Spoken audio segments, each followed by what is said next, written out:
Welcome to the Get Commanded podcast by the Greensboro Commander community. It's the GCP by the GCC, helping you to have better games of Commander. I am your host, Walt, and welcome back to the second part of our community Q&A. If you haven't already, please go back and check out episode 10 to see all the wonderful questions we answered about deck building and about the Commander format in that one. This episode is just going to be the remainder of those questions, the rapid fire questions.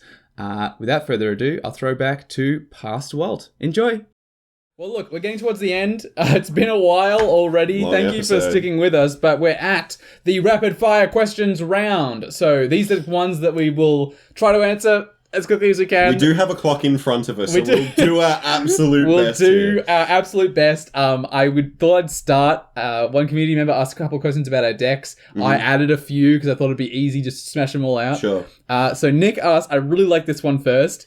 What is your favorite deck that isn't yours? You can't pick each other's decks. So James, what is your favorite deck that isn't mine and isn't yours? Daniel's Garth deck. It's not actually exist anymore. No, I think it he doesn't. Disassembled it. Daniel built Garth One Eye, which is the only way in Commander you can get Black Lotus. Yes. But the reason why I loved it is it literally did everything. And when I say it did everything, one of the secret commanders in it was Brutaclad. Yeah. Because it did token strategies really well. It actually, I think the last version of it that I saw was that he realized that the tokens was the strongest strategy in the deck, and he just turned it into 5-color tokens, and it was busted. It was so dumb. It always managed to find Godsire. Well, one of the big things is Godsire was the big thing where it pooped out the 8/8. Yeah. The other thing that Garth makes the tokens. Yes. So he Everything synergizes he makes. strongly with tokens. Yeah. But like the other thing, because the original conception of the deck that Daniel built was it does everything and it wins better at all the win cons that you do with my deck. Yes. It was so cool. He could mill you out in that deck while also making tokens, while also going to combat, while also controlling the board and also staxing you. Yeah. Like it was baffling to watch. It was very Daniel. Daniel is the kind of guy, and you'll see this especially when you see him build for like 60-card constructed formats. Yeah. Who takes a deck idea and you're like, that shouldn't work. And then he plays it against you and he wins. And you're just like, I just have to acknowledge that Daniel is better than me. Yeah. And I will never understand why. I'm jumping in here. I know we're going to keep on time for rapid fire, but Daniel once at a drafted 5-color jank and went 4-0. Yeah. How do you draft 5-color jank and go 4-0? But I will say this. I beat Daniel in a draft. Oh no, in a pre-release, in Strixhaven pre-release on his birthday. So I have that to hold over. Buzzkill okay, alert. Favorite deck that isn't mine or yours? Walt, go. Jordan's Cedrus deck. The one that gives creatures unearth. 2 and a black? Yes. Yeah, so gives creatures unearth for 2 and a black, but he has this weird strat where he like flickers them. I've tried to research this. It's Grixis. Yeah. But he has some weird thing that he does where he basically gets to keep the creatures. It's like a flicker reanimate deck. It's wacky and it's really consistently strong and it's fun. And it's always fun to play against. Yeah, I love it a lot. I'm going to point out that when I went to you answered like this. You went Jordan's and then just like through all of Jordan's decks. It had to be one of Jordan's. Yeah, for sure. he builds really cool decks. Great deck builder. Really all cool right. decks. Nick is asking a follow-up question to this. It's what's James's favorite deck of Walt's and what's Walt's favorite James deck? My favorite deck of yours is Brutaclad. I thought you'd say that. It's tokens. It's tokens. But it's also, it funnily enough, more than Niv Mizzet, it plays the way that I associate with you, which is all these like weird tap-untap kind of things. I was thinking about this the other day. Like, I remember once playing one of your decks and I looked at my hand and I was like, I don't even understand what to do. Because it's too complicated. It's too complicated because you put cards in your decks so that you have lots of options, because for you, the joy of playing the deck is finding it as you're playing it, I think. Yeah. Yeah. So like the combo with Port Razor that we stumbled across that goes infinite combats. That's just like the reason we say oops, I went infinite is because it's kind of like the reason it's oops is because you stumble across it because you just play the synergistic pieces and then go dum dum dum dum dum, there I go, it's there. And when you play your Brutaclad deck, you're like, okay, I tutor this, I tuck this, I untap this, I tap this, like it plays quintessential James magic in my mind. Thanks. Brutaclad is definitely up there in my personal favorite decks at the moment. But I'm gonna cheat here. I've got two answers. Mm-hmm. The first one, I'm gonna say Azor the Lawbringer. Is one of my favorite decks. Now, that is one of my favorite decks of yours because it had a strategy and it was really great. It was card draw and life gain with good payoff. You did that. It got really powerful. You knew how to build it. You've now tweaked it so much that you're like, it got too powerful and I'm going to make it better in this level of category. And the other reason I love that deck is because the memories that I have with that deck. I've got an emotional connection to that deck and I don't think it'll ever drop. Yeah. The other deck, now this is actually a brand newie. It's your Electra deck, the Queen Marchesa deck. Yeah, so the theme of this deck, we've talked about it a few times, is my partner, Electra. She's a goth. She is Greek. There's a few things I was working off.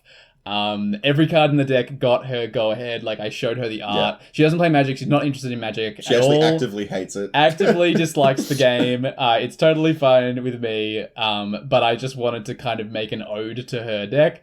It ended up being a Queen Marchesa deck that's kind of like got an aristocrats strat. But the thing is, I have now... Because when you said it, I was like, cute. That's going to be... Well, like, he's going to do a little passion project. It's going to come out. What, you spent a lot of time on it. And when it came out and when it hit the table, I was blown away from how you took this concept from start to finish. It was actually more like watching you write a play or watching you write poetry than making a deck in Magic. It felt more artistic than anything you've ever done with deck building before. And I have now played the deck. I remember, yeah. And every card I played, I was like, yeah, Electra 100% would. I know Electra as well, obviously. Yeah. But every card I was like, yeah, 100% Electra would approve that. I can see that. That's her hair. Like, I was like playing it and like, this is Electra. This feels good. But the other thing was, it was good. It actually played a really strong aristocrat strategy. Shockingly strong that deck, yeah. Well, thank you. I really love that deck a lot, and I really love Electra a lot, so there you go. I added a few follow-up questions to the next one. Sure. I really love next questions, but I thought people would probably wonder anyway. James, I know this one, but your most powerful deck? Probably my Abomination of Land. It's my Niv Mizzet Perun deck. It's my CDH deck. Yep. My most powerful deck is Kremko Mob Boss. Nobody at the store ever sees him because I don't like playing him. I think I'm probably one of the very limited people that have seen this deck. Every time I mention it, people are like, you've got a Kremko deck? I have won at tables where people were playing CDH pods with that deck before. It's very strong. It's very resilient. It's got like a decent amount of fast mana. And consequently, I don't like playing it very much. It's definitely the next one I'm going to disassemble. Yeah, that's super sad. Yeah, but it's going to become a different Goblin Tribal Can I have that extended art foil Jessica's Wheelback? No, you can't. That trade was fair and square. That was a trade at the time. Yeah. All right, okay, counter that. Least powerful deck. What's your most shittest deck? What's the worst deck? James, it pains me to admit, but I think you even agreed with me last time I was asked this question. It's probably my Golem Tribal deck, my Selesnya Artifacts list. That was... The funny thing is, though, that was in my top 3 of my favourite Walt decks when I was thinking about it. Yeah. I was like... I love that deck. It's so good. I love it. It's just not good. It's not strong. Why is he so expensive as a commander? That's the real thing. Is he costs 5, and until he's out, your golems are just fatties. They're just kind of chunky, weird, chunky dudes doing stuff. I love it. Absolutely love it. It's not good. I've won like one game ever with it. However, if you want a foil promo Goldforge Garrison, I did find one the other day in my collection. That's tempting. It's tempting. James, another one. The deck you are most proud of. Deck I'm most proud of? Niv Mizzet, for sure. I've worked on it the longest. I've tinkered with it, but actually no, Brutaclad. Brutaclad is the one I'm most proud of because we talked about it in the farewell deck episode where we it came out of Dalekos. And I was so desperate to find an Izzet commander that played with artifacts in a more interesting way than Joyra. Basically, it was because Joyra's just like cast an artifact, draw a card, fantastic, but like. Yeah, Brutaclad I have toyed with a lot, and it's finally at a fun level where it's powerful, plays well, I know what I'm doing with it, other people know what it does. It's just good. It's really good for casual. I would agree with that. What's your most proud of deck? My Krark and Achroma list. The super weird polymorph, like Secret Commander Mirrorwing Dragon list. You didn't let me look at that list until it came out. I told James, I sat down at a pub with him and I was like, these are the commanders. And he was like, what? And every time I ever play, people are like Boros Spellslinger, and I'm like, kind of. Close. You are close, but nowhere near. Yeah. It's also a really bad deck that either just wins out of nowhere or does absolutely nothing. Like, you spend 4 turns casting the same spell and doing nothing with it. But yeah, I like it a lot. I just realized I actually didn't answer the least powerful question deck. Oh, you didn't? Least powerful deck. That's true. I actually have a new deck that I built. Fit this category? Yes, I built it last night.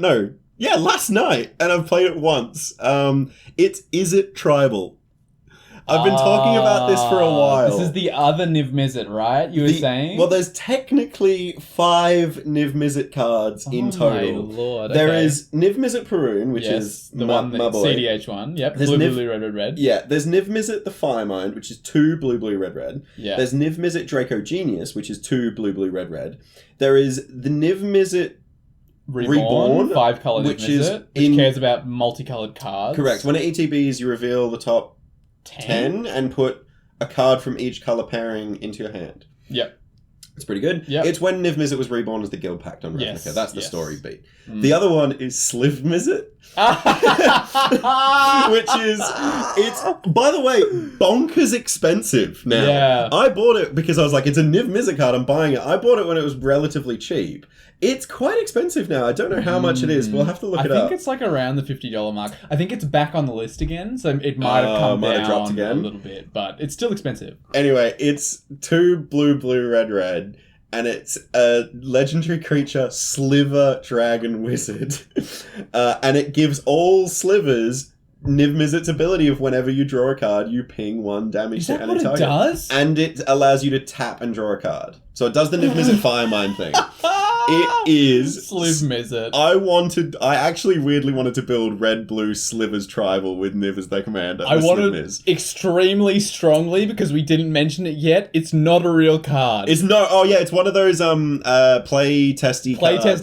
They were like printing their like half jokey cards. They literally are, like, the art is drawn by an R&D person in Wizards, probably. It looks like someone's bad proxy of a card. But it's funny. So if you're freaking out, like, who the hell printed this? Don't worry, it's not legal. It's not legal. But I have all 5 of them in the deck. And amazing. Basically, like you did with your Electra deck, I did it as an ode to the Izzet Guild. your one real love. My one true love. My partner's literally in the next room. But I literally went through every card, and every card had to get the tick of approval of, is it enough? Is it enough? And yeah, I just built it and playtested it once. It was terrible. It was really bad. It's something fun about it terrible. I'm hopefully going to upgrade it, but the other beautiful thing is one of our community members, Jovan, for my birthday last year, bought me a custom set of 100 sleeves where he had commissioned an artist. I actually consulted on this. Admittedly, he was just like, hey, do you think James will like this? And got to see the artist's brief, like the black and white version was just like, yes, absolutely. Yeah. It looked incredible. So basically, they got a... Jovan, thank you so much for these. They look incredible. The custom sleeve where it's me and Niv Mizzet. I'm in like some Ravnica Izzet mage, Ralzarek looking, yeah. With a burst of lightning, and Niv Mizzet's behind me, and it just looks awesome. Looks incredible. So I saved it for my ode to Izzet deck, and now I have it. It's live. So nice. If anyone wants to play a really low-powered game with me, let's go. Okay, rapid fire. Adam has asked us, is Jedit O'Janin a part of the Space Commanders? And if so, who are the other members? We should clarify, the Thrifty Thursday is the weird posts I make every week. Yeah. I just happened to think it was funny to include Jedit O'Janin in 2 cards that were not Jedit O'Janin. And now every week Jacob comments, Butters, everyone calls him Butters. Jacob Butters comments on my Thrifty Thursdays and goes, where's Jedit O'Janin? And then Adam replies and says, we all know where he is, or something stupid like that. It's a great question though, Adam. Sorry, I'm making it sound stupid. Who are the other members of the Space Commanders? I think Jedit O'Janin is one of them. I like to imagine it's like the Illuminati in Doctor Strange, Multiverse of Madness. Yeah. You know, like that, like super god tier thing. I sure hope. Imagine that, like, elevated, beautiful, like, boardroom, big chairs, strong power kind of thing going on. Big echoey room. Yeah. And in the seats, I think we have Jedit O'Janen, we've got JLK and Jimmy, of course. Sure. They're sat on the same chair. Maybe they're melded together. They're just two heads. Jimmy Lee Kwai. Jimmy Lee Kwai. Amazing. My personal other ones are Olivia Gobert-Hicks, Affinity Artifacts on Twitch, really, really cool Commander player. Rachel Weeks, whose decks I absolutely adore. And, of course, it would not be complete without Urza's head. Is he in the Patrick Stewart's robot machine? Oh, my God. Well, what's the character's name in X-Men? What's his name?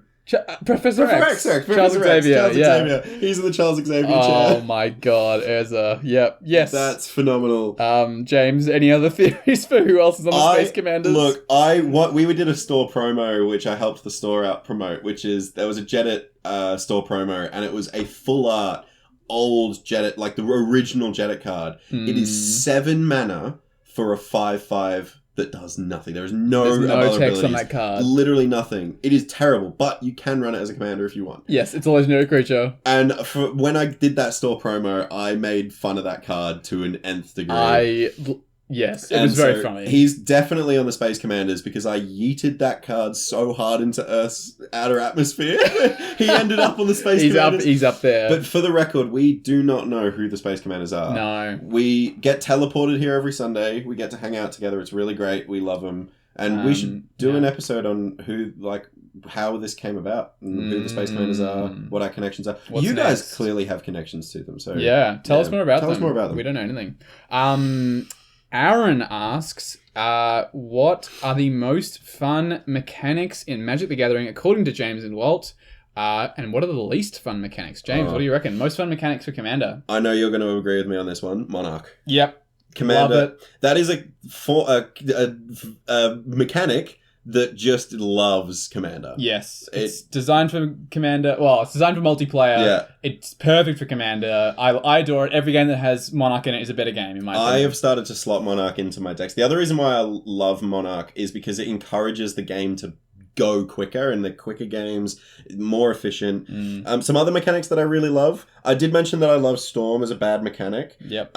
Something else that I've really started to enjoy is death triggers. I'm starting to lean into aristocrat strategies. I'm enjoying them. I don't know what it is about them. Interesting. How about least fun mechanics? Just like in best mechanics, Storm is also one of my least fun mechanics because again, it's sometimes maybe good, sometimes maybe shit. So Storm is one of those things that again is really frustrating to play against, and for the same reason, extra turn spells and extra turn effects are in my least fun categories. Yeah, interesting. We've got a bit of overlap here, actually. Yeah. Most fun, I also had Monarch. I have Encore. I just think like it was a really fun multiplayer mechanic. I think Around Me is like really strong, but is fine, like not busted, just like really powerful and really fun. I want to see Encore come back in another Commander Legends set, and there be another commander that's viable to run Encore. Because at the moment, Arami is your Encore commander. Well, but Arami is interesting because it gives the cards something Encore. that doesn't have Encore. So probably like if you actually wanted to play all the cards that have Encore on them, you probably play like Tormod the Desecrator. Whenever cards leave your graveyard, you make zombies. That would probably be interesting. Other fun mechanics, I end up gravitating towards ETBs a bunch. I have reanimated decks. I have Flicker decks. It's definitely something that I really like. Least fun, I actually also had Storm. Yeah. I also had Cascade. I think there's a common thing there, which is that they're both mechanics where they're really difficult to interact with. Which is, I can't believe I'm saying it, but like having played a lot of Magic now, I totally see why people feel really strongly about Storm and Cascade. And it's just like, you know, you either have to have a card that deals with specifically those mechanics, or you just screw it. You can't counterspell them. Yeah. There's not much you can do once people are doing this. Because they're cast triggers. But the other thing that I think overlaps heavily, if you look at, like, because I said extra turn Storms, you said Cascade and Storm. Yeah. The major overlap is the reason why we don't like them is because when other people are playing them, it's solitaire. You watch someone do their thing for 20, and it's not quick. No. These mechanics on Arena, happen resolve themselves. quick, and they do it really quick. But with paper cards, you actually have to fold and flip and all that kind of stuff. It's just annoying. I just built a Cascade deck, and I did my absolute best to make it not solitaire, and I hope I've succeeded. I played it once. It was fair. It was fair. Okay, it was that's good. That's good. I was fine and comfortable playing against it. I didn't get frustrated, is what I'm saying. Maybe the best we can do. All right, another budget question for you specifically, I think. Well, Vi is asking, are there any budget deck ideas that you just want to recommend? It's a good question. I mean, everything that I really love in terms of budget I've built, I would say. We also did a whole episode on this. Yeah, I would say lean towards the episode. I'll repeat kind of what I said in that episode, which is that there are specific strategies that are much easier to build on a budget. Graveyard-oriented ones and aristocrats are just like super, super viable. Not lands is what we learned from that episode as well. Not lands. Definitely refer back to that budget episode. I'm trying to think of like one of the random legends. I have like a bookmark list of like anyone I feel like maybe playing someday soon, building someday soon. Mm-hmm. I'm trying to think of, there's a super weird one. I think her name's Mina, Wily Illusionist. I think whenever you draw a card, you make an illusion. And then when an illusion you control dies, you like drop a permanent with mana value less than or equal to the number of illusions you control. I do know. So it's like card draw, illusion tribal, like big spooky stuff tribal, so I think. it's Min Wily Illusionist. It's one blue and a blue for a gnome wizard. It's a gnome. That's so cute. It's a 1/3. Whenever you draw your second card each turn, create a 1/1 blue illusion creature that has this creature gets +1/+0 for each other illusion you control. And whenever an illusion you control dies, you may put a permanent card with mana value equal to or less than the creature's power from your hand onto the battlefield. Yes. What a weird card. It's super weird. It lets you play, there's actually like a surprising number of illusions that work in it. There's so everyone loves the iconic Colossal Dreadmaw. 6 mana, 6/6 with trample, whatever it is. Everyone's favorite dinosaur. Phantasmal Dreadmaw is like the 4 mana 6/6, but whenever it becomes the target of a spell or ability, you sack it. Have you looked at the art for that card as well? Yes, it's very inspired. The ode to the original. Yeah, it's really obvious there. Phantasmal Bear you could play. Yeah, it's wacky. Go build that. That seems like it would be budget friendly. Illusionist Gambit. I just saw it in the list. I'm not going to read it. You go find out what that card does. James, this is one that is definitely for you. No. Ellie, you awful person, asked, is it true that James once got a turn 1 win? How did that happen? I did get... What have I told you the story of my turn 1 win? Oh my god, what? James, did you get a turn... Wow. James, tell me about your turn 1 win. I will tell it. Sit, gather at my feet, children, and I shall tell you the story of my turn 1 win. I love talking about this. Okay, we should probably explain. So, I did get a turn 1 win once. Yes. And it's all that he talks about. Not all. No. I go to the snow occasionally. You eat the snow. I do. As we discovered. So, I got a turn 1 win once, and it was in store on a command. It was in CDH. Don't worry, James was not pub summing anybody. Not pub summing. But yeah, in a CDH game, I got a turn 1 win, and I literally jumped out of my chair and yelled, I got a turn 1 win. It was a huge moment for me because, like, getting a turn 1 win is very rare. It is really hard to do. Even in CDH. Because usually someone can stop it without doing anything. But I was the third player, and the player to my left, Nick, had not even taken a turn yet. Yeah. So I had won before a player had even done anything. This is so rare in Magic, and I was super proud of it. So I jumped up and yelled it, and because I'm quite loud, apparently, the whole store turned around and was like, what happened? And I kept just saying, I got a turn 1 win! And then you explained it about 3 times because people kept being like, wait, how did that work? How did that work? And now it's just like, everyone's like, oh, James, how did you got a turn 1 win? So there's this running joke. Let's actually get it on the record just one time. Yeah. How did the turn 1 win actually happen? Okay, so I'm pretty sure... So it's Niv Mizzet Perun, Curiosity combo control list. My list is available. You can ask me, I can send it to you. The way it worked was I played a land, I played Sol Ring, I tapped Sol Ring and cast Isochron Scepter. Now, Isochron Scepter combos with a card called Dramatic Reversal. The way the combo works is you pay 2 and tap Isochron Scepter. Well, Isochron Scepter, when it enters the battlefield, you imprint a card from your hand, an instant or sorcery with CMC 2 or less. For the combo to be amazing, it has to be Dramatic Reversal. Dramatic Reversal is a 1 and a blue for an instant that says untap all non-land permanents you control. So this is the combo. You have any amount of mana rocks down that can generate mana. Has to be at least 3 total, right? At least 3, because when you untap, you need to be able to pay 2 and tap Isochron Scepter to cast Dramatic Reversal. Which untaps all your non-land permanents. Which then you tap again and float mana with the spare mana rocks you have down. So you have to have at least 3 mana that you're generating with your non-land permanents, because that lets you net mana. So every time you're doing this, you're casting Dramatic Reversal, untapping your non-land permanents, tapping stuff to cast Dramatic Reversal through the thing again, untapping it. If you have at least 3 mana that you're generating, then you're generating 1 mana every single time you're doing it. So you can just say, hey, I repeat this 1,000 times, I have 1,000 mana, right? I love the fact that you explained that so succinctly, because I was really struggling, and I really appreciate this support. So basically, I managed to get that combo off. Now, where the color came from was I just had Chrome Mox, and I had Counterflux in hand. So with Chrome Mox, it's a 0-drop artifact that ETBs and you imprint. Same deal with Dramatic Reversal. You exile a card from your hand, and it can tap for 1 mana of any color of the exiled card. Wow. Counterflux is blue and red. Oh, that's actually the perfect card for that. It is. So I had the perfect 7. I slammed it. Now, here's how I won. I now have infinite mana of blue and red. No one can interact with me, so I can float enough mana to cast Niv Mizzet. Now, Niv Mizzet says whenever you cast an instant or sorcery spell, draw a card. It doesn't care where you cast it from. So when I cast from Dramatic Reversal, I draw a card. I had infinite mana, infinite card draw, Thassa's Oracle, that's game. Wow.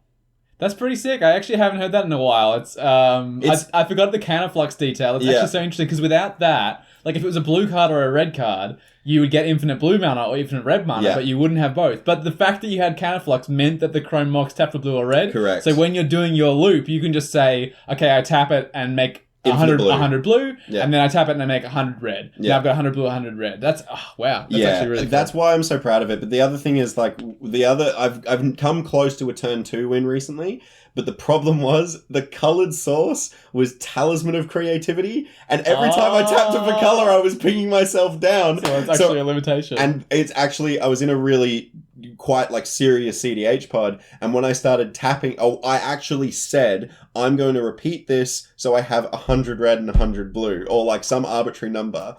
And someone across, I can't even remember who, I think it might have been Ben actually, and Ben said, oh, so you kill yourself. And I was like, oh yeah, I do.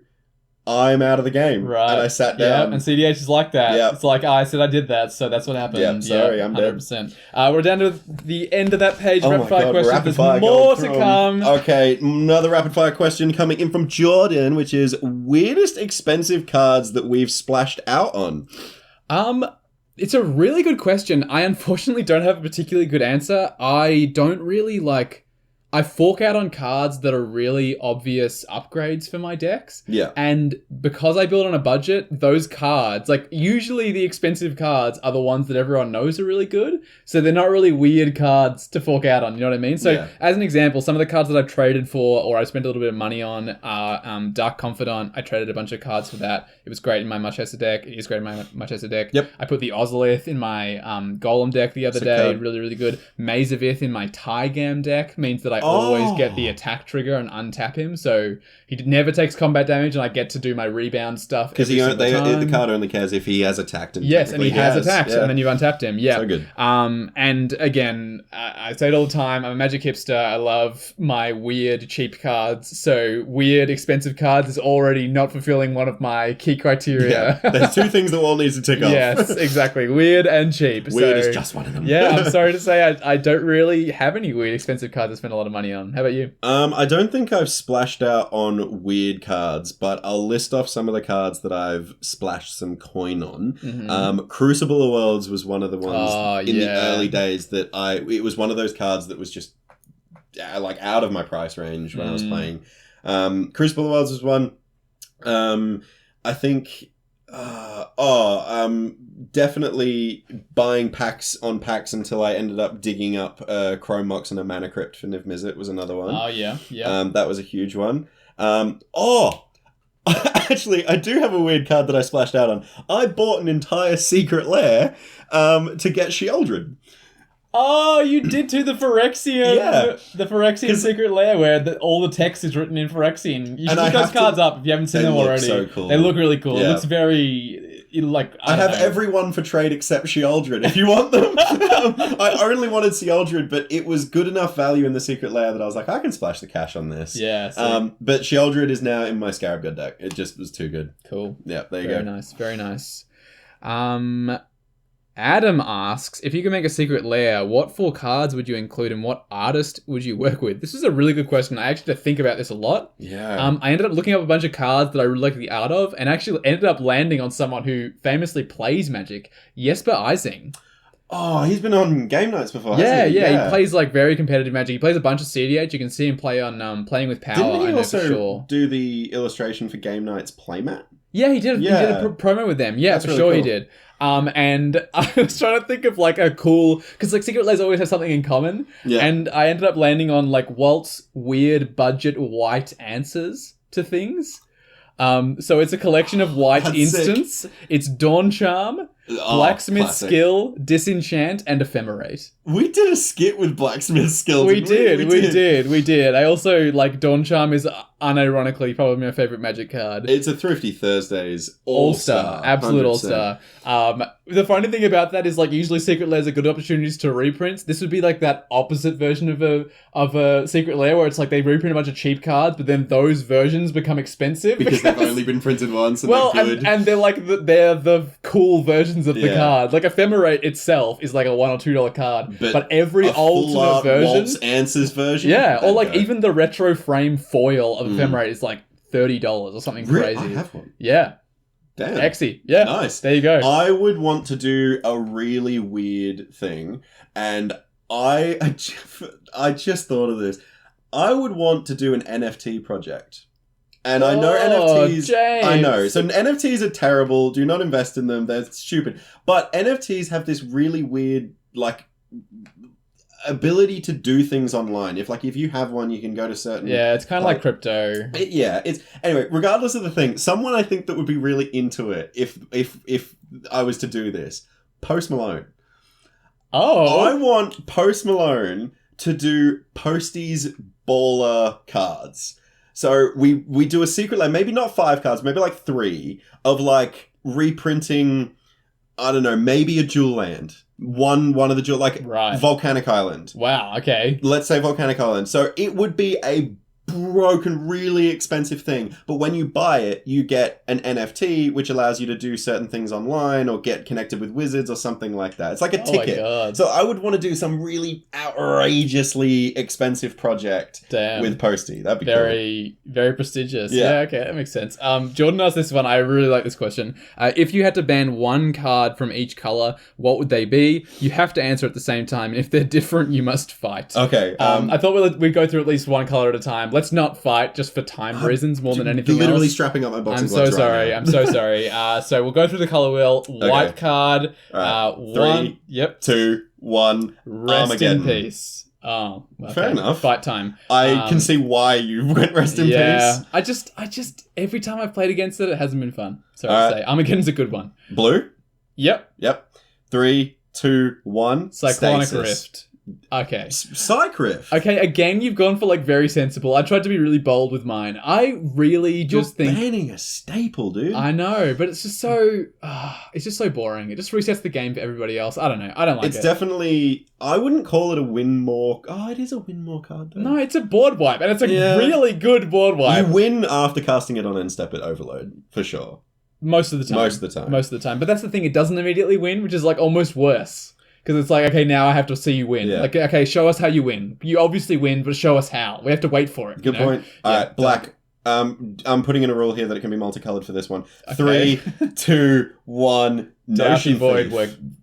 I forgot what my card was halfway through saying it. Doughty Voidwalker. Doughty Voidwalker. Very broken black card. Yes. Recurring theme here of Graveyard Hate. I just don't think it's fun. Yeah.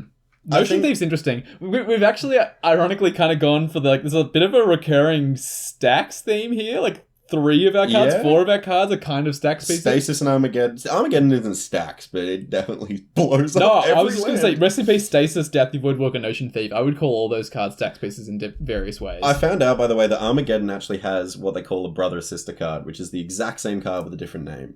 Oh, it does too. Yeah, It's 3 and a called- white. I know sorcery. it. Anyway, Look it same thing, and in the fact that it's the same thing, you should also not play it. Yeah. A Notion Thief, though, I specifically, before we did it, I was like, has to be multicolor, because I hate the fact that they banned Hull Breacher and didn't ban Notion Thief. Yeah. Clearly shows that, like, I know it's in Commander, it's a little bit, because it can only go in decks that have black-blue, which eliminates a lot of decks.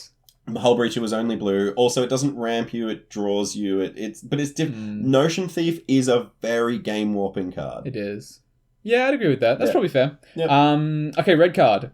3, 2, 1. Dockside Extortion. Hold on. Yeah, Dockside. I put Dockside Extortion. Oh, yours is out of order. Okay, mine's out of order. I apologize. but it is Dockside. Dockside. 100% agree. Yeah. It just leads to really repetitive play patterns. It's always bad. I play it. Yeah. In 2 decks. Yeah. I mean, you play CDH. Yeah. Like, that's totally reasonable. I play Dockside and Brutaclad now.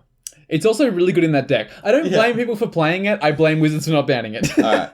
Green card? Green. 3, 2, 1. Seedborn Oko, Thief of Muse. Crowns. Okay. Yours is probably a better choice. I didn't know we could do the multicolored thing. I think I broke the rules a little. I don't mind because I hate Oko. I completely agree. If that's the one card they ban from this list, I think that's probably what I'd choose. Look, Seedborn Muse.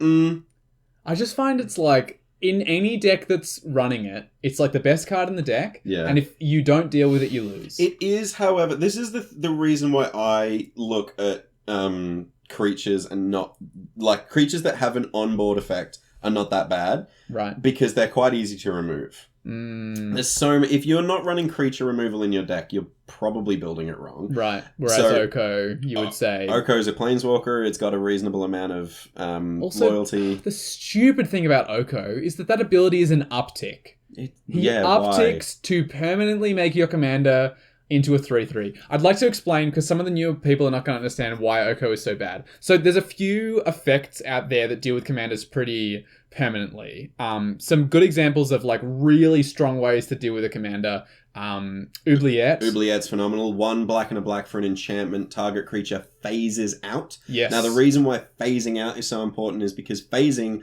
doesn't move zones. No. So you treat the card as if it doesn't exist. So you, as a player, don't get to choose if it goes back to the command zone or to exile to graveyard. So the usual commander rule is that if your commander goes anywhere, if it changes zones, as you said, you can decide where to put it in the command zone instead. But because it never changes zones, Oubliette is permanent until you remove the enchantment. But it's an enchantment, so you can get rid of it. Yeah. Likewise, there is Darksteel Mutation. Makes your enchantment into a thing with no abilities, a 0/1 indestructible insect. Yep. Pretty funny. Again, though, you deal with the enchantment, your commander comes back. Frogify. Sure. Love Frogify. Same thing again. Ichikopopomorporpholis yes. is another one. Whatever the hell that card is. The thing about Oko, it doesn't like put an enchantment on it. It doesn't like make it change zones. It doesn't do anything. It just turns your commander into a 3/3. Yeah. So there is nothing you can do to make your commander again without like flickering it or sacking it and putting it back in the command zone and casting it again. It's just like it's permanent commander removal. It sucks. I hate it. The other thing that makes Oko really good is that it is 3 mana, which is a good rate that if all that Oko does before it dies is turn a problematic commander into an elk, it's done its work. Good. And like 3, if you said, right, 1 green blue for a sorcery that turns a permanent creature into a 3/3 elk, would you write that? Yeah, probably would. 100% you would. And by the way, we've talked about this before, this is how we evaluate a lot of our planeswalkers. Like, you should assume that most of the time they're going to die. So if you can play it and then do your thing and then it's done its thing, then that's great. Yeah. Good Vi question, though. asks, James, this is an interesting one. If you didn't play Magic, what trading card game would you play? Not Yu-Gi-Oh. The correct answer. Yeah, there's this weird history of Magic players and Yu-Gi-Oh players hating each other, but I would probably... I was a really big Pokemon fan as a kid. Okay. I had a lot of... I played all the games, firstly. I wasn't huge in like the knowledge and the meta. Like one of our mates, Stubbsy, he is a Pokemon fan. Oh, he is so knowledgeable. The things that man's brain could do if he didn't have it filled with the Pokedex would be he could solve world hunger. Like, but I really love Pokemon, and I used to have Pokemon cards, but never played the game. I think it's pretty common with Pokemon cards for people to collect them but not play. I think the biggest reason is because most of the people that buy them are little kids, and they just like, I want this card, I want Pikachu, but the game is too complicated for them. It's also, I think the game is reasonably, from what I understand of it, and please Pokemon people don't eat my brain off for this, it's just like, it's just simpler magic. Yeah. I think it's and not really in a dead. good way. Yeah. The competitive the company is never really supported. Yeah. It's Nintendo, right? It's got to be Nintendo because they made the game first. Yeah, they would license it to it. Yeah, no, it's totally Nintendo. They just don't really support the competitive side of the game, so consequently it doesn't really exist. Yep. Yeah, sad, I think, but that's the reality. Yeah. I mean, Flesh and Blood is also pretty cool. Oh yeah, I've learned how to play Flesh and Blood. Oh, cool. Yeah. All right, what about you? I would actually probably play Gwent. Do you know Gwent? That's from The Witcher. The Witcher. Yeah, I do know Gwent. In The Witcher games, you can collect Gwent cards and play against people, and like if you win, you win their cards. Genuinely trading card game inside a game. Except that so it's a single player game. The Witcher, by the way, is a video game. Yes. Yeah. Yes. It's a multiplayer role playing game. And a phenomenal TV show. Not multiplayer. Single player role playing game. And they made a TV show of it recently. It's based on a series of novels. So the lore is pretty cool and interesting. And who's the Stark? Is it Henry Cavill? Henry Cavill. Yeah. My God, he's good in it. Just you need to cast a hot man. Let's do Henry Cavill. Sour and angry jacked. Eyebrows and ripped to hell. Yeah. Yep. Henry Cavill. Gwent. And interesting. A nerd. We should play. I think there's a mobile app for Gwent. There is. I tried playing it once and then realized that I only have room in my brain for one card game. I was like, I could probably get really good at this, but I would have to stop playing Magic, and I was like, I can't do That's my thing with, I learned how to play Flesh and Blood, and then was like, I can only do one. And financially, too. Yeah. I'm only doing one. And time. Yeah. We just only have so much time, especially in the other podcast. James, the next one is actually specifically for you. This one I pulled out. You didn't see this on the script because it's been added last minute. I just thought it was cute. James, do you realize how many times you click, clap, or tap your rings on the table when you're getting excited? I don't even think you do. Don't. No, you don't. I didn't see this question in the plan. This is a weird, exciting question for me. Very cute. I love it. It's sweet. You do it a lot, and it's very endearing. Okay, I'm going to answer the question. No, I don't realize it, but I am aware that I do it sometimes. As it's happening, I don't think about it. And then in hindsight, you can see at your mind's eye, I did that. Yeah. I'm a drummer, so tapping and bouncing my legs and tapping the table, and I've always got a beat going on in my head. That's a big part of me grounding myself and being present and whatever. I think the other thing that I used to do I'm going to mention when I was at uni. You know when you go to a new uni class and they do that quick, all right, everyone say your name, what your bachelor degree is, and something interesting about yourself. Yes. My thing would always be, hi, I'm James, I'm studying a Bachelor of Business, majors in Marketing and Management, and I'm a drummer. So if I'm next to you and I'm tapping the table, just tell me to stop and I'll be nice. That was the thing I said every single class where I was introducing, because it was an interesting thing about me. If I said I'm a drummer, there was usually a guitarist that said, hey, you want to jam sometime? Yeah. But also it was me trying to put myself off as I'm a nice person. I can be annoying when I tap. Just tell me not to. Yeah. So, Nick, I'm aware of it. Everyone that I play with, if I click and tap and I do that a lot where I do that noise. Just tell me. I'm sorry. I'm gonna go right out and say that it's charming. I'm glad it comes across like that. I can't imagine there's many people who would find it annoying. So good. Do you want to ask this next one? Yeah, Jordan's asked one that I've actually already answered on this podcast, which is how do we feel about 4-player pods versus 5-player pods? What about 3-player pods? Oh, I'm very opinionated about this. I think it's because we played so much 3-player Commander during lockdown, and then subsequently came to game stores and started playing 4-player Commander, and I realized, this is how the format is supposed to be played. Yeah. We played a few, especially early on. We also played a few 5 and 6-player games. I really don't like them. Inevitably, to be honest, the reason I don't like 3-player games and the reason I don't like 5-player games is related. It's to do with how much is going on in the game. In a 5-player, and especially 5+ players game, you just simply cannot keep track of what everybody is doing and who is the threat. And so what inevitably ends up happening is someone is like obviously in the lead, and you deal with that person several times, and then someone who you didn't even realize was doing well wins. And you're kind of like, I didn't even realize, I can't even see their board. Usually you're sat on a table that isn't conducive to looking at a board state. Like they're miles away. Yes, exactly. And then in terms of 3-player, I think the most interesting thing about Commander, or one of the most interesting things about Commander, I'm not going to go out on a limb and say it's the most interesting, is the fact that there is often someone who's in the lead, but there's almost always someone who is very close behind. And so you get these really interesting dynamics, especially towards the middle of a game, where you have someone being like, okay, that person's in the lead, but we also need to be careful of what this person over here is doing. Like, James, you've got this like massive board state, but Walt is like a combo piece away from doing something crazy over here. We need to be wary of Walt.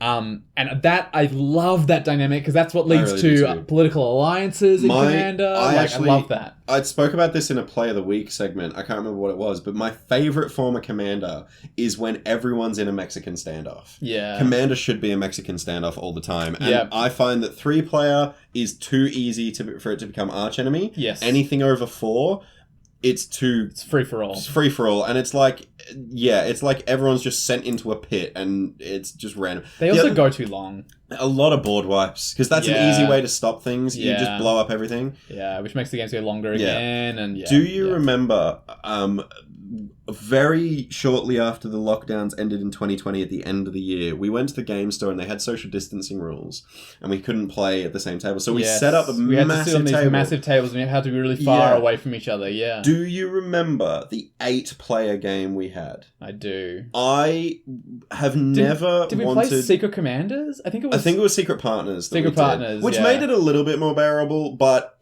8 people? Yeah. No. It was really never long. Again. That was actually, ironically, also a game where Rest in Peace was played and I was playing around me. Was it really? Yep. That was an awful game. Sorry to say. No. James, I would like you to answer this one. It's Jordan again. Thanks for so many questions, Jordan. You got some great questions. How do you feel about Plane Chase Commander, and what kind of Commander decks do you like to bring to a table for Plane Chase?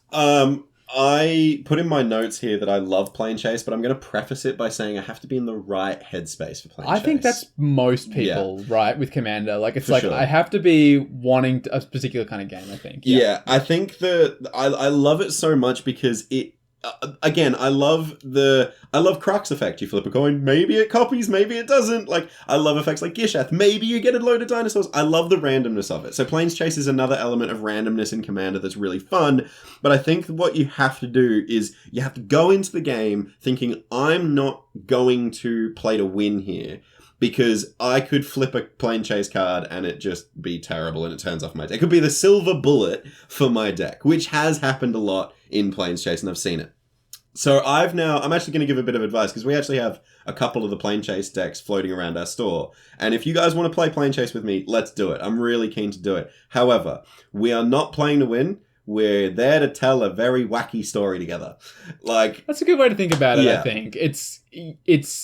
Look, I mean, Commander is already a casual format, but Plane Chase really takes that to the next level and says, like, hey, put your spike winning tendencies aside and take some time to just play some wacky Commander. I love it. There's one plane where it's every time you cast a creature spell, create 3/0/1 goats. That's wild. Wacky. It's so weird. What on earth? That's crazy. Right. Well, I love this question from Vi, because I'm sure they wrote it for you.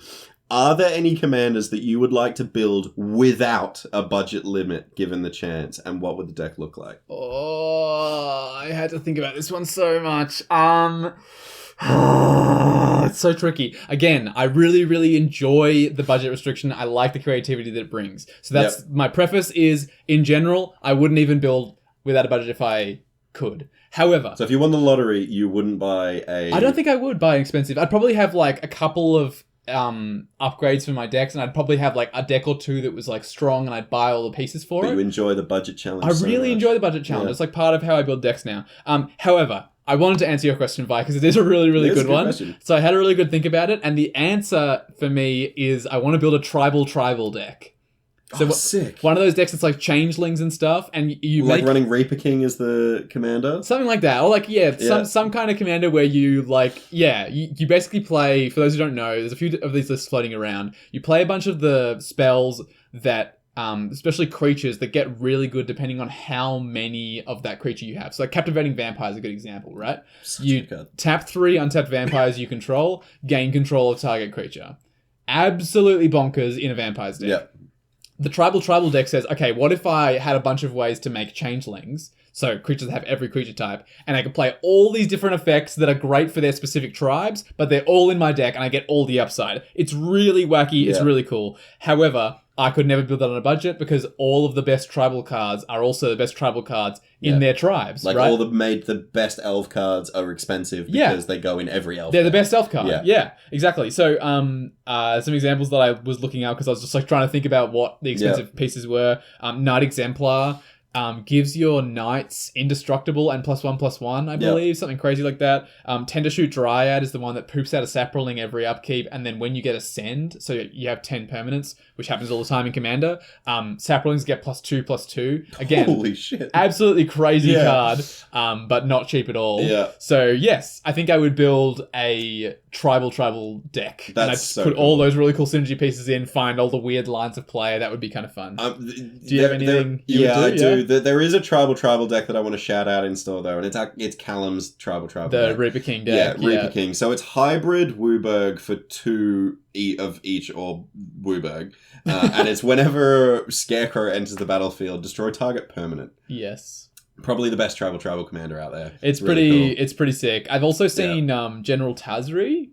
Oh, the one that like that is the only place where party is good. Oh, not that Tazri. Oh. Actually, that's the Beacon of Unity one. That would be interesting as well. It might actually be a way to make party a decent mechanic. That would actually probably also work. Now, General Tazri is the one that cares about allies. And I think you can pay 5 mana and tutor an ally to the battlefield. Oh, that's wild. To the battlefield. Yeah. So it's just like damn. Maybe it's 5 mana. Anyway, it's a certain amount to tutor an ally to the battlefield. So yeah, in your tribal deck, it gets any changeling that you want, and that's sick. Yeah, really, really cool. My answer to this question is really boring though. Yeah, it's Niv Mizzet CDH is expensive as it gets. Just get Volcanic Island. Island. I've not got a mana vault yet. I would love I would also like to bling it out.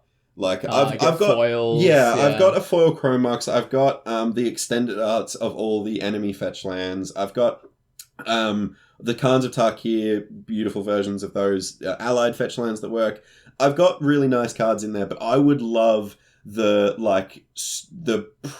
box topper Force of Will from Double Masters. Yeah. I would love the new Double Masters 2 Force of Negation. Yeah. I would. Oh, it just looks so cool. Actually, I know I said I wouldn't do much with money even if I had it. I would probably buy bling, like of cheap cards. Yeah. But I would get like you'd get that $30 ephemerate. You go for it. Exactly. I would. I would like definitely. 7th edition has a lot of sentimental value to me. Yeah, that was when you were when I was playing Magic. So I played Magic. Yeah, at kitchen table, like not in a at all knowing the rules properly. But when I was like 10 or 11, even younger, and 7th edition was a set that was like came out at a time when I was playing Magic and collecting the cards. And 7th edition foils are widely considered like basically the best foils they ever made as Wizards. So like a 7th edition foil Birds of Paradise is like $500. It's disgusting. Or something crazy. Do you know the story behind that art as well? Have you heard that? Oh. You might really appreciate it. Is this the one where they were like, it was supposed to be for an island? Volcanic Island. Oh. So it was the original art for Volcanic Island. If you look in the background of that version of the art of Birds of Paradise, there is a volcanic island in the background. However, the bird on the front was too prominent, and they were like, this looks too much like a creature card. Let's turn it into a creature. And then it became one of the most quintessential creatures like actually in really Magic. Amazing Birds of Paradise. Yeah. There you go. Fun little cool. Magic story. Love it. James, this is one for you. Yep. Ben asked, James has mentioned before that it's important to use counterspells in the right order, particularly in CDH. What is the correct order? What kind of guidelines do you have to help with that? It's really funny. I actually ended up having a conversation where Ben and I we were both driving in completely different locations, but he called me and we were just chatting, and we were both in the car and we were both on the road for a while.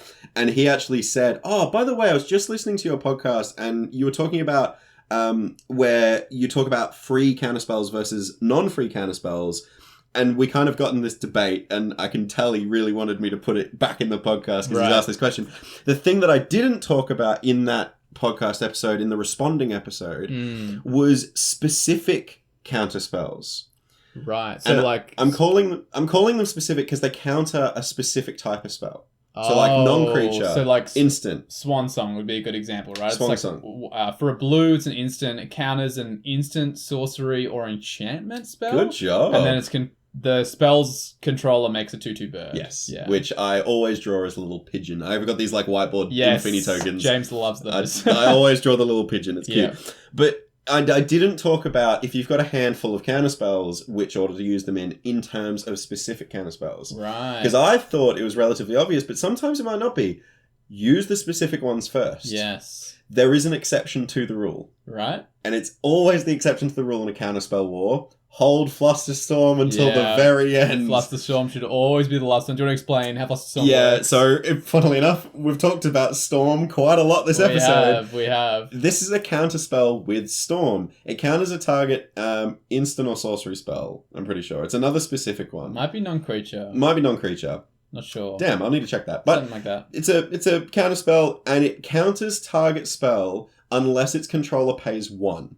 Now, 1 might seem kind of pathetic and really easy to do, but it has Storm. So when you cast it, you copy the spell for each other spell that has been cast this turn, which includes your opponent's spells. Yes. So in CDH, and James already alluded to this, if you're in a counterspell war, there is likely to have been 4, 5, maybe even 6 spells cast. Sometimes even more. Sometimes it's like 8 to 10 spells have been cast that turn. So when you cast this Flusterstorm, yes, it's only you have to pay 1, but you're getting 10 copies of it on the stack above all the other spells on the stack. Yeah, I think Ben might have wanted me to talk about this specifically because way back in the day, I was living with my parents' place, and they've got this awesome, massive blackboard in their kitchen. When I say massive, it is about 3 meters by 2 meters.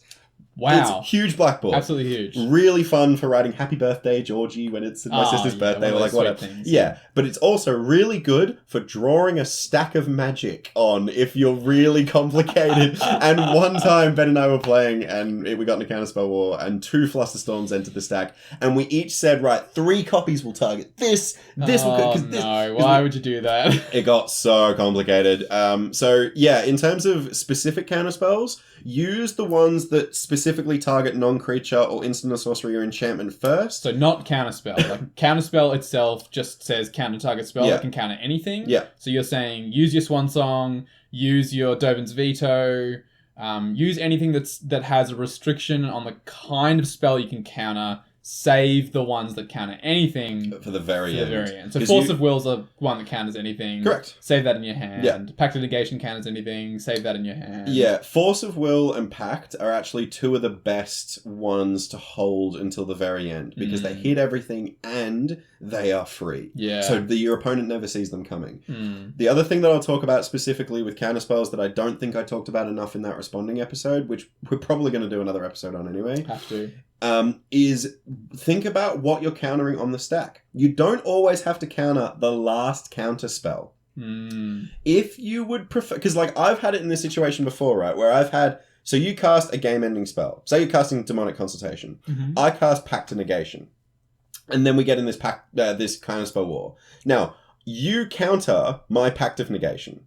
I have another counterspell. Let's say I've got Force of Will. Instead of countering your counter that's countering my pact, I'm going to counter your Demonic Consultation. That way my Pact of Negation gets countered and the pact trigger goes away. And you never have to pay that 5 mana in your upkeep. Exactly. Interesting. There is actually probably more than even that to talk about on counterspells and the science behind it. Sure. So I'm going to leave it there. Ben, we will come back to it. Yes. We might even have you on and we can have a counterspell debate war. Oh my god. I think I would also deviate to the experts on CDH. There's some people out there who are like encyclopedias on CDH.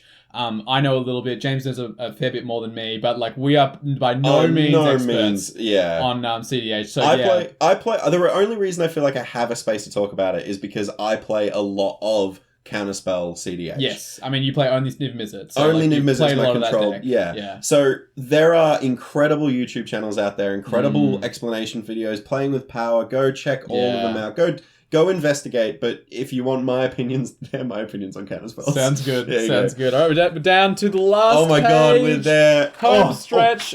James almost cut his face in half again. Oh my god. Paper's hating me today. All right, more rapid fire. Let's do it. Yes, let's do it. Nick is asking, Walt says he plays a lot of red-white, but green-white is his preferred colours. So where's your Naya deck, Walt?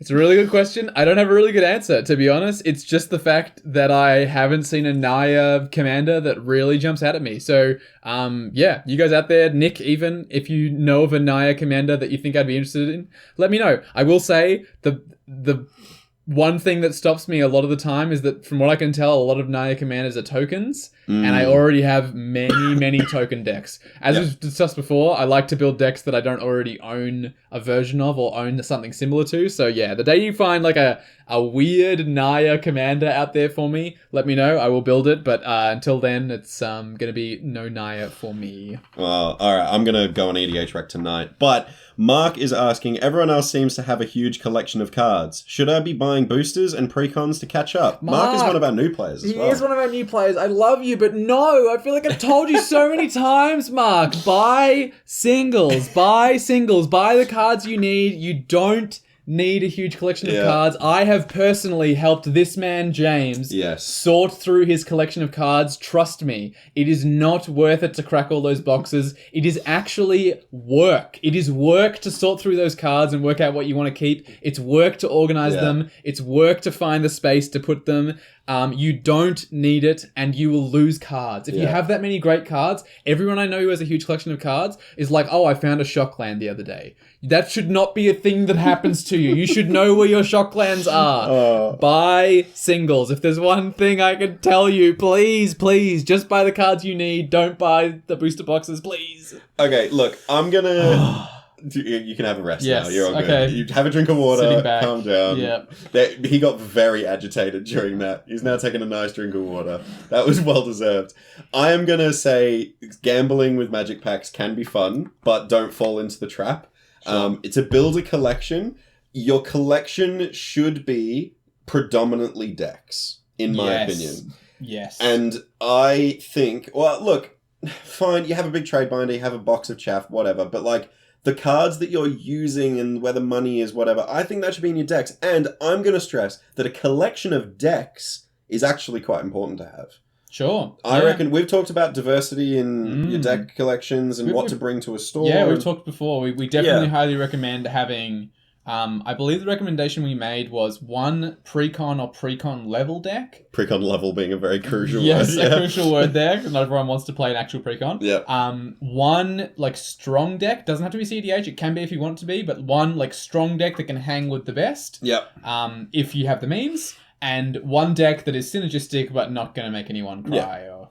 cry. Everyone's gonna cry. Don't make anyone cry in general. Yeah, try not to. But I think that the collection of decks is what I'm going to say. Yes. I'm going to argue, because you did actually say in your question mark that should I be buying boosters and precons? I'm going to say buy precons. Yeah, precons. The other reason why I'm going to recommend buying precons is there are cheap ones. Yes. And they have commander staples in them. They have all the lands that are relatively cheap, that are good in multicolored decks. They have a Soul Ring. They got an Arcane Signet. You're going to get your staple collection going up, even if you just buy it for the collection, like for the cards in it. I bought the zombie precon from Midnight Hunt. You did? Just to use the cards in it? Literally bought it for like 5 or 6 zombie cards. Yeah, I bought the Lorehold Strixhaven commander deck that was like... It contained Osgear, I think, or maybe Osgear was the commander. Yeah. Just because it had a bunch of really cool red and white, white specifically, artifact synergy cards, and I was building my Golem Tribal deck at the time. Highly recommend. Also, the singles in those decks usually go up over time, so they're good value for money. I'll point you to Dockside Extortionist, Fierce Guardianship. Wizards have a tendency of printing broken cards in precons. Yes, buy the cheap ones though. There's lots of really cheap precons out there. This is a related question, James. This is from Katie, who's also a new member of our community, I believe. Yeah. Thanks, Katie, for asking this question. This was asked in person. I remember being asked this. If everyone is fine with proxies, and everyone at our store absolutely is, why buy the cards themselves? This is such a great question. It was really funny. Katie came up to me in store and asked this in person and said, I got a question for your podcast. If everyone's fine, why buy real cards? And it genuinely stumped me. And I was like, shit, we're living a lie. Like, capitalism has got us. What has happened here? That was my first reaction, but then I actually thought about it, walked away, and I hope this answers it for you, Katie. But there's a couple of reasons why people buy real cards. The first is collector. Like, why do people buy a collection of Smurf memorabilia?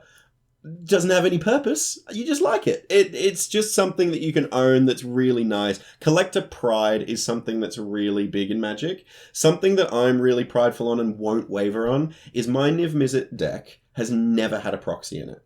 Ever. And it is a great deck, and it's built its way up from janky to casual to competitive to CDH, and I've never proxied anything in it. I actually think you have bought almost none of the singles directly either. You've traded for the vast majority for them, or like bought them directly off members of our community. Or got lucky on a pack. Yeah, which, again, we talked before about how you have that sort of story that you build with your decks. Yeah.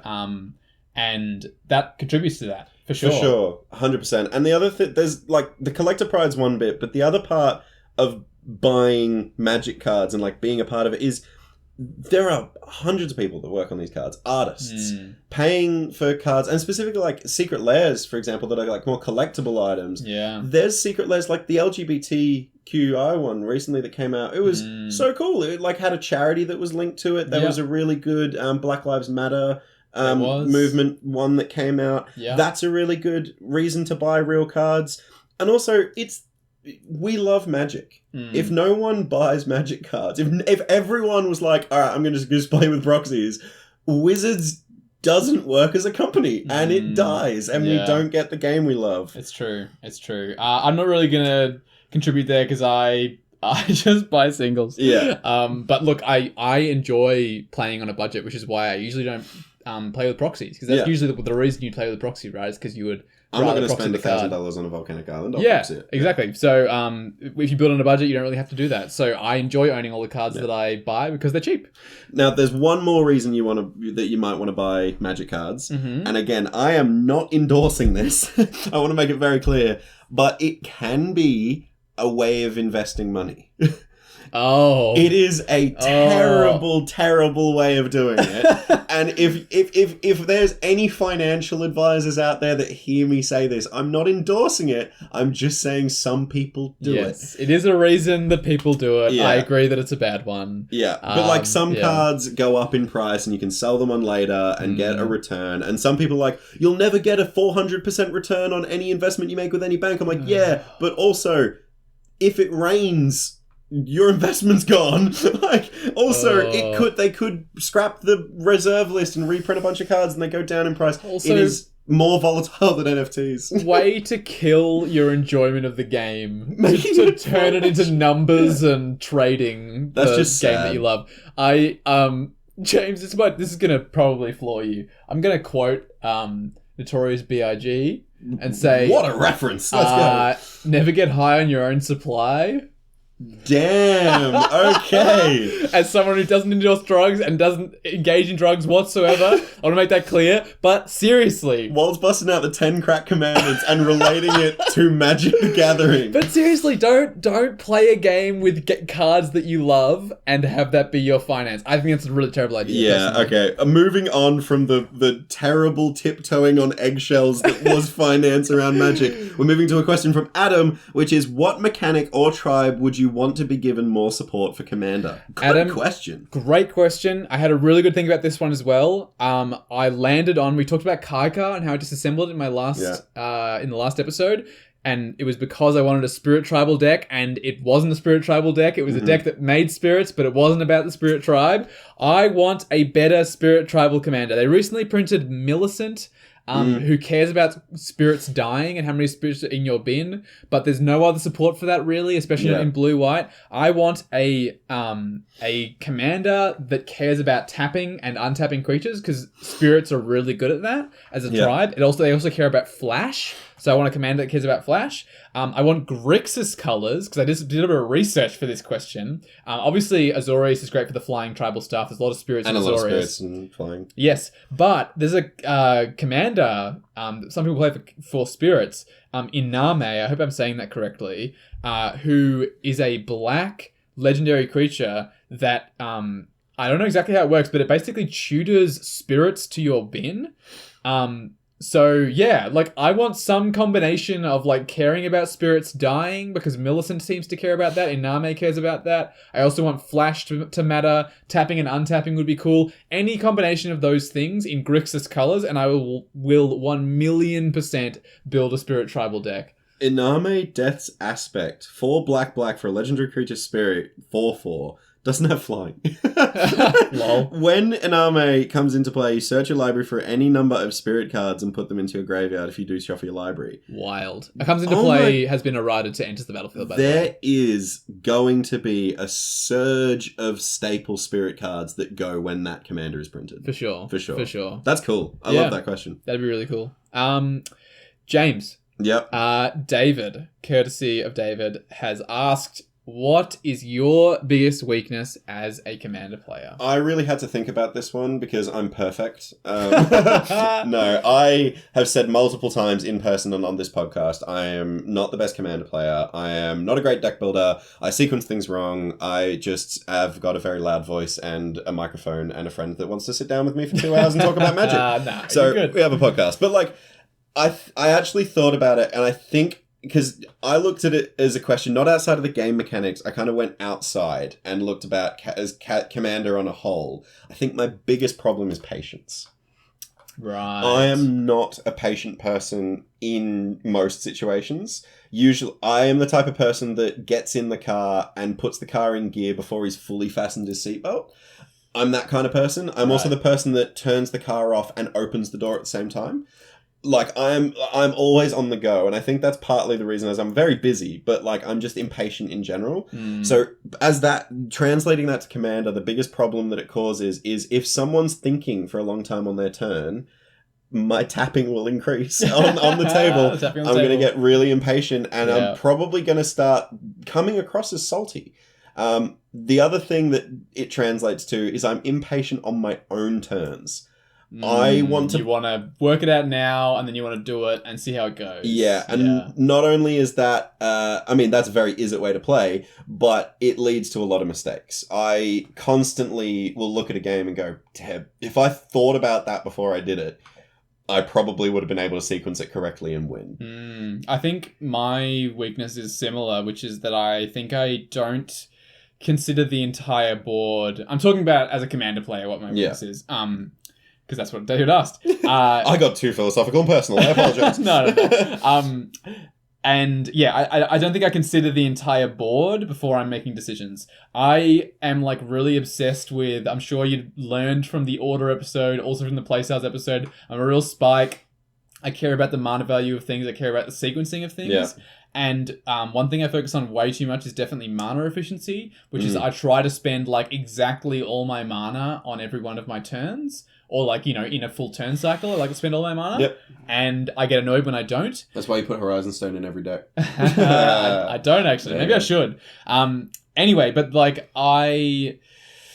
Yeah, I frequently make mistakes where I don't factor in, like, oh, that person's about to win. So, like, whatever cool plan I might have for sequencing things correctly on my turn and, like, combining all my powers into one grand final thing, that's not going to matter if I lose. Yeah. So, like, just play Reclamation Sage. Just destroy that enchantment that's going to win the game. You can try and win in another turn. Yeah, I can play other spells. Like, if I leave a mana untapped, whatever, people will think I have a swords, even though you'll know it won't be a sword. It definitely won't be swords. That was a really interesting question, David, and you followed it up with another really funny question. What's the worst thing about the last deck that you played? I've actually just snuck your notes as well. We've both got the exact same first line. Oh my god, we do. We actually didn't... I don't know if we coordinated this or not. We did not plan this. We both said... Too many triggers. Too many triggers. So, I'll go first. I had a game with my Queen Marchesa deck, my Electra theme deck, my partner. My favourite one. Yep. It's a ripper. Basically, someone wrathed, and there was a bunch of creatures in the bin. The game had been going for a while. I cast Command the Dreadhorde and basically grabbed almost everything from every graveyard, because one of the things that I grabbed was like a Soul Sister style effect. Oh. Whenever a creature ETBs, they gain a life. So it sees everything and it gains you all the life yeah, anyway. Just gain a bunch of life no matter what. Anyway, and then I had Falconwrath Noble on board. I had a creature that, like, when it died, it made a spirit for every creature in my bin. So basically I was kind of explaining to the table that I had the ability to sack everything I just grabbed and drain everyone for a bunch. And then the last thing I would sack would be this creature that would then see all the creatures in my bin and make me a bunch more spirits. And I would do that again. And basically I was sort of trying to, like, I was kind of explaining... Instead of going through every process, you were trying to show the win. I was trying to be like, okay, I've got, like, roughly this much damage. And then someone sort of tried to respond to what I was doing, and I was kind of like, I was kind of explaining it. I hadn't really done it, and so then I was kind of like, okay, what's the most charitable, like, version Middle of me ground. saying what I was doing? And then someone was like, no, but that's not what she did. And then someone conceded, and then it was like, okay, well, now there's, like... I don't have your creatures. And I also don't have that much damage to ping at you in order to kill you. It just became a whole thing. Did you resolve the game? It kind of ended up being, like, people sort of admitted that I won. Yeah. And the writing was on the wall, but we actually had a really interesting discussion about how we feel about conceding as a whole after that game. Interesting. That's a podcast episode in of itself. It is. It 100% is. So, yes, too many triggers. What was your too many triggers deck? My too many triggers deck was my Yeleva deck that I amazingly got, actually, from someone that has sent a bunch of questions in for this podcast episode, Adam. We had a very fun community event which you organised, Walt, which was our Kris Kringle event. Basically, maybe we'll try and do it this year. I don't know. We'll see. It was a nightmare to organise. But basically, it was Kris Kringle, but instead of getting a present for your Kris Kringle, you built them a budget deck. And then we did a gift exchange, and then we had a tournament, and it was really fun. It was really fun. It was awesome. And I got a Yeleva deck, which honestly was like, Adam really understood what kind of play style I like, and got me Yeleva, which is basically when she enters the battlefield, if you cast it, which is a big deal. Yes. For however much mana you spent to cast it, you exile that many cards off each player's library, and when she attacks, you can cast an instant or sorcery from exile. Without paying its mana cost. Without paying its mana cost. So basically, you stack your deck with big game-ending spells. Huge, crazy good. Things like Worst Fears. 7 and a black. Were you going to say Worst Fears? Yeah, it's the best example. 7 and a black. I think it's a sorcery. I'm pretty sure it's a sorcery. I think it's 7 black. Yeah, sorcery. It's got to be sorcery. And it's take a player's... you control target player during the next turn. And then I think it exiles as resolution. Exiles as resolution. But, like, crazy good. So you just play bonkers spells like that, which is awesome. It's a Timmy deck. It's so much fun. However, I got my grubby little hands on it and decided to change it a little bit. Now, admittedly, one of the cards that caused these too many triggers was already in the deck that Adam included, and was Harmonic Prodigy. Yeah. So Harmonic Prodigy doubles the triggers of any wizard or shaman on the battlefield. That you control. That I control. So Yeleva is a wizard. By the way, interestingly, vampire wizard. I was playing a vampire tribal deck, and it was... you were in that game. I was in that game, yeah. I could have tapped her to do a bunch of stuff with wizards. It was wild. It pulled a vampire tribal card that actually worked with his commander. Yeah, hilarious. Wild. Anyway, so because Harmonic Prodigy doubles Yeleva's attack trigger, you can cast 2 things from exile. Yes. However, I made it more complicated. I got a card from my exile, which is a card that you can create a token copy of a creature you control. Right. I created 2 Harmonic Prodigies. Wait, no, Mistake number 1. Yeah, mistake number 1. The next thing is it had Cypher. I put it on your laver and then put Whisper Silk Cloak on your laver. So she was hitting every time, and she was casting that spell as well as the other ones from Exile. James, my brain hurts already. Oh, wait. And then my Is It Crazy brain was like, you know what would be fun in this deck with big game-ending spells? Croc. So for those that don't know, Croc is a 2-mana 2/2 goblin that whenever you cast an instant or sorcery spell, you flip a coin. If you call the coin correctly, you copy the spell. Otherwise, if you get it wrong, to your hand. bounce to hand. Now, the reason why I included it is because on its own with your laver, it actually looks really good, because if you cast a big game-ending spell from exile, if you copy it, you're really doing well. If you bounce it to hand, you keep the spell. You still get a chance to cast it. Yeah. Because all those spells exile with your laver, so sometimes you never get to see them again. So if it bounces to hand, it's not the worst. Now, Croc is a wizard. Oh, James. So Harmonic Prodigy was doubling Croc's trigger, which doubled again from the other Harmonic Prodigy. So there's 3 Croc triggers on every instant or sorcery spell that I cast. And then I had a spell that copied another spell. But, so I'll teach by example. That was the spell. Oh, you so copy the next spell you cast. Yeah, so I cast that. It bounced to hand. And then I cast it again. But because the other teach by examples were already resolved, it copied those teach by examples. Oh. And I had like 8 copies. And then I cast something dumb like Clone Legion and like copied everyone's boards like 13 million times. James, I'd like you to acknowledge that about 10 minutes ago in game time, I conceded the game. I gave up. I said to myself, Alright, running to the ball. okay, alright, catch you, man. Have a great night. Yeah, you know what was really funny though as well? I'm really appreciative for everyone that was in that game, because I just upgraded your laver and I'd done a bunch of, like, I think I subbed 20 cards. So it was like a big upgrade, Heaps, big upgrade. And I was like, do you mind if we figure this out? And everyone was really helpful in making sure the stack resolved correctly. We had my whiteboard tokens to represent the copies of different spells. That's sweet. It was really fun. Cool. But honestly, oh my god, it was painful. Goofy. It took like 30 minutes to figure out. Crazy. All right, we've got one last question, James. Wow. I left this one for the end. It's David again. Thank you, David. You sent some really good questions. So there's a story here. David sent the worst job interview questions that Google told him. And he sent them just verbatim as the questions he wanted us to answer. And I was like, this is stupid. What the hell do I do with this? So, for instance, what is your biggest weakness as a commander player? He just asked me, what is your biggest weakness? Because that's one of the worst questions that job interviewers ask. What was the worst thing about the last deck that you played? That was, what was the worst thing about your last job? So they're questions that are specifically designed to almost trap you in a job interview. Yes, and they're awful questions. They're stupid. Everyone asks them and they're bad, right? They don't really tell you anything. So I thought I'd just leave this one as it is because I'm actually curious, and I think we can just apply it to, life in general. Where do you see yourself in 5 years? This is so sweet, because before we hit the record button on this podcast, Walt and I actually Walt actually said, do you mind if I quickly hug you?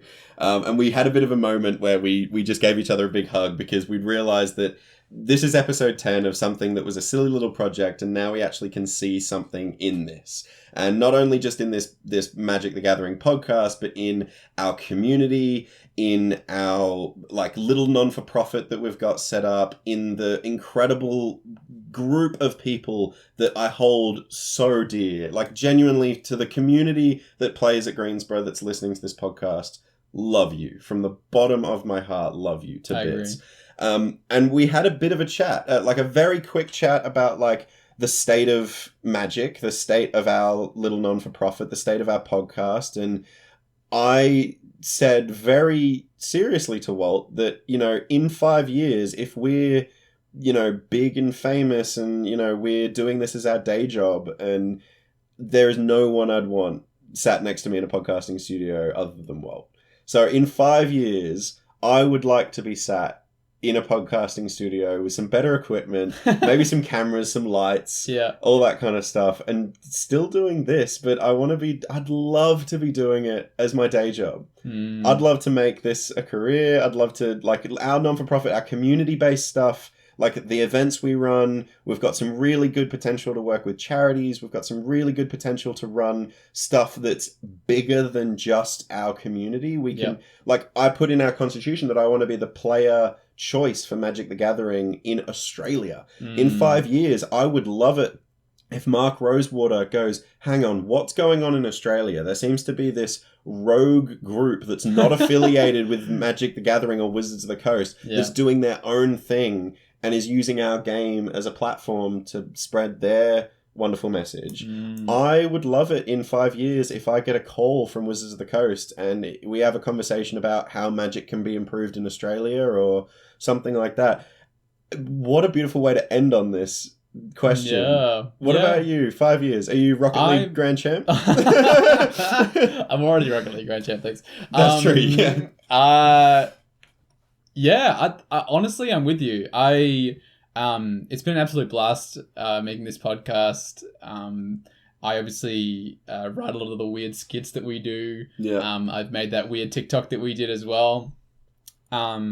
It's really incredible. I agree that the community, like the amount of support that you've all shown has been incredible. And it's an absolute blast getting to hang out with James every fortnight. And for that to be something that you all want to listen to is the best part, really. This is the thing, like, this is the bit that blows me away about this. And I'm not talking to the microphone, I'm talking to you, Walt.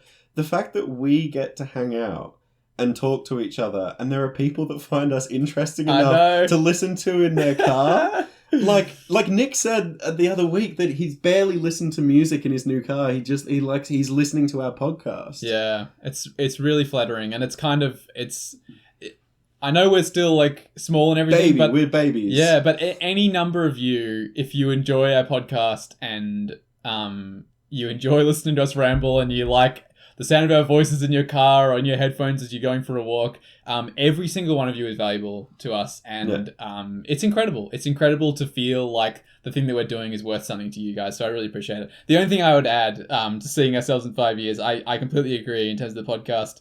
I also have aspirations of being some sort of theatre practitioner, whether I'm writing or directing or being on the stage yourself. Yeah, or being on stage myself. So I'd love to do both, and that's my ultimate goal. And look, if either one of those things was my main source of income, that'd be bloody amazing. So, And from something for myself that's outside the world of Magic that I'd love to be doing in 5 years, I want to be 10 times the better snowboarder that I am right now. Like, snowboarding is one of those things that I got into at first year uni, like really properly got into, and I was really shit at it at the start, and now I'm throwing 180s and like doing really cool butters and presses and stuff like that. Awesome. So I would love to be, in 5 years, I want to be able to land a backflip on a snowboard. Wow. Yeah. And for memory's sake, I'm actually recording on my phone now a little video of us recording this podcast. This is it going. There it is. You can see the recording. And this is a message to future Walt and James that if it happens, this little clip will go in there somewhere to prove 5 years in the future. The humble origins. Yeah. Which in Walt's bedroom. There you go. Yeah. It's a little room. Bed's made. We've got a mic. That's about it. This is our setup. One mic, a timer, some sheets of paper. And that's it. Yeah, very nice. To wrap it up, thank you all so much again for your questions. They were so fun to answer. I don't know exactly how the podcast is going to be released to you guys, but for us, it's been 3 hours. So thank you so much for giving midnight. us. Yeah, it's midnight where we are.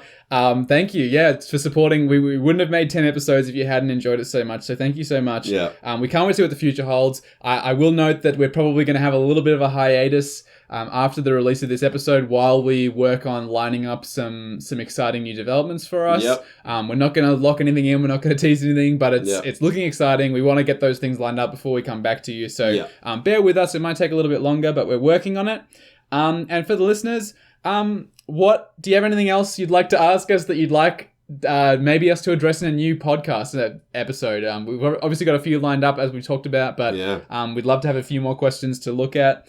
And to the listeners, ask us more questions. Yeah, really. We're really happy to answer them. Like, even if it just ends up being a Facebook message or we reply to the comment or whatever, we want to engage with you. We want to know what you want us to talk about, because that's how we know we're doing what's right for you guys. And I'm looking at the clock, 3 hours, 10 minutes now. It's insane. Yep. But we really hope that when you're listening to this, you hear questions from other members of the community and maybe bump into them in the store and go, hey, I really liked your question. What are your opinions on it? This podcast is not the one-stop shop for all your answers. Go and talk to each other. So I'm going to give you guys a little bit of homework.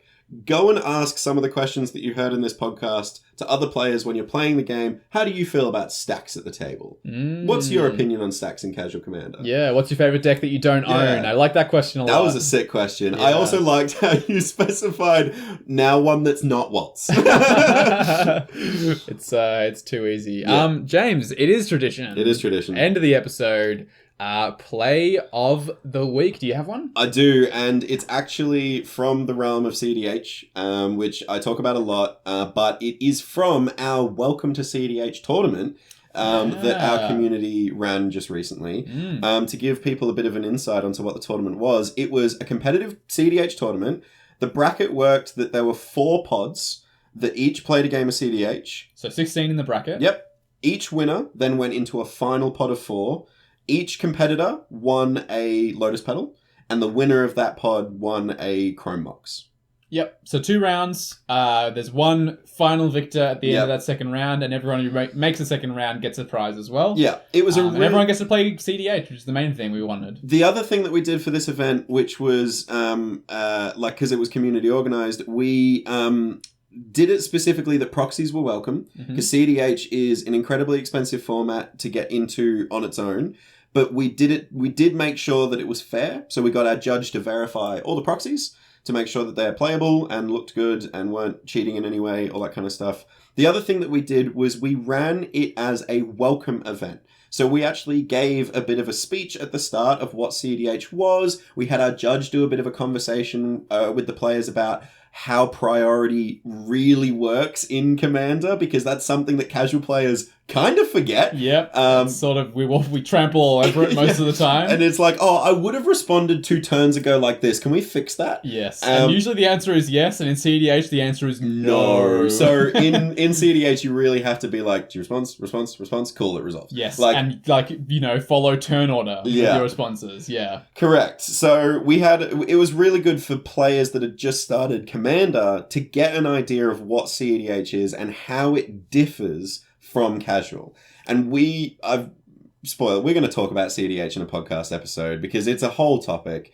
We'll talk about it more then. But the play of the week comes from that tournament.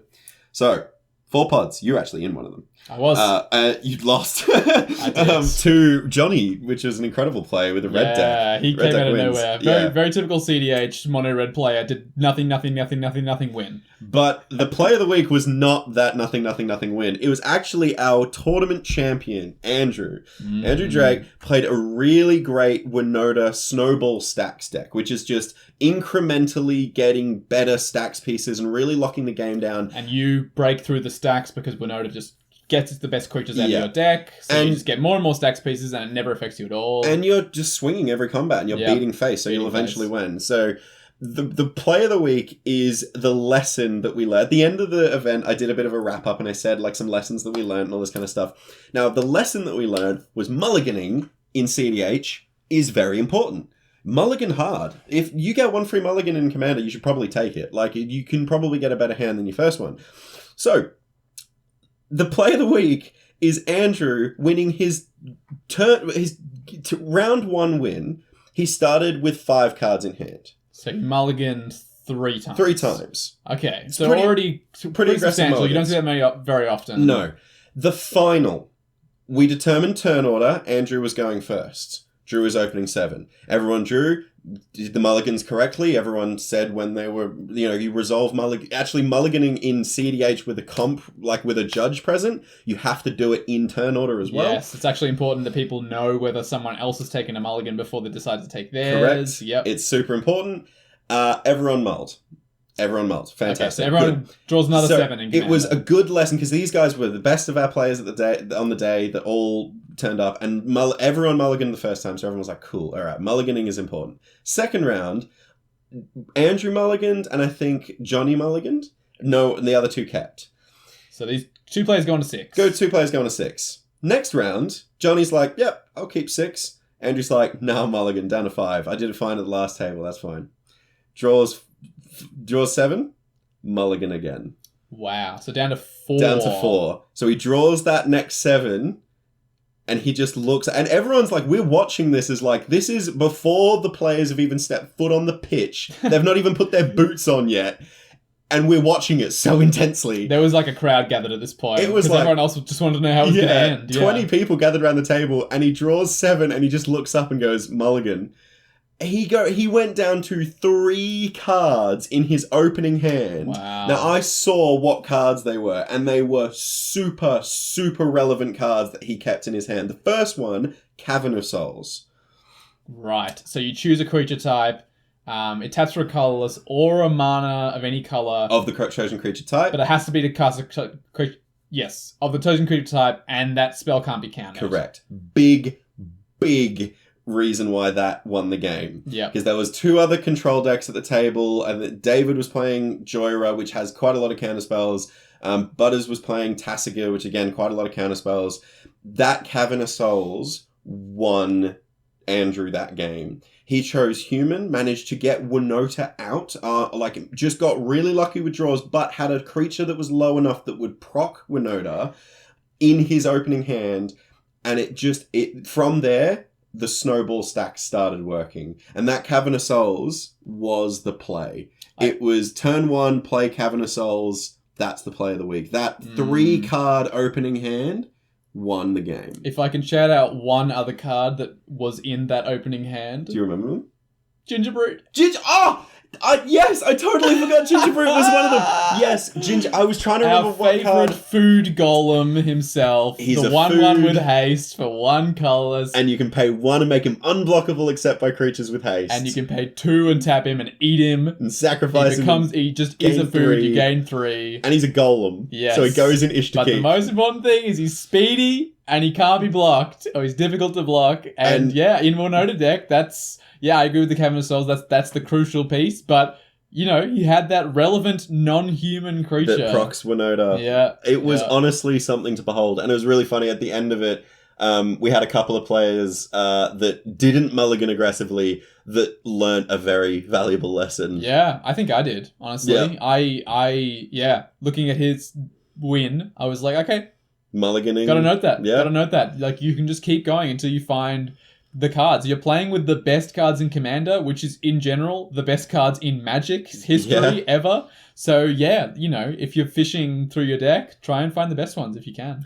There you go. So that's my play of the week. Beautiful. And the end of our final 6-page podcast episode. Oh, we did it. Thanks for sticking with us. And we'll see you soon for some new Get Commanded stuff. And really exciting stuff to come. I'm not going to say anything official on the podcast, but a couple of you guys have talked to me in store, and it's really exciting what's coming. But we're going to be taking a break. So from Walt and I, it's goodbye, Commander players. We'll see you very soon. Promise it won't be too long of a hiatus. All right. See you soon. Catch Bye. up. Woo! Bye.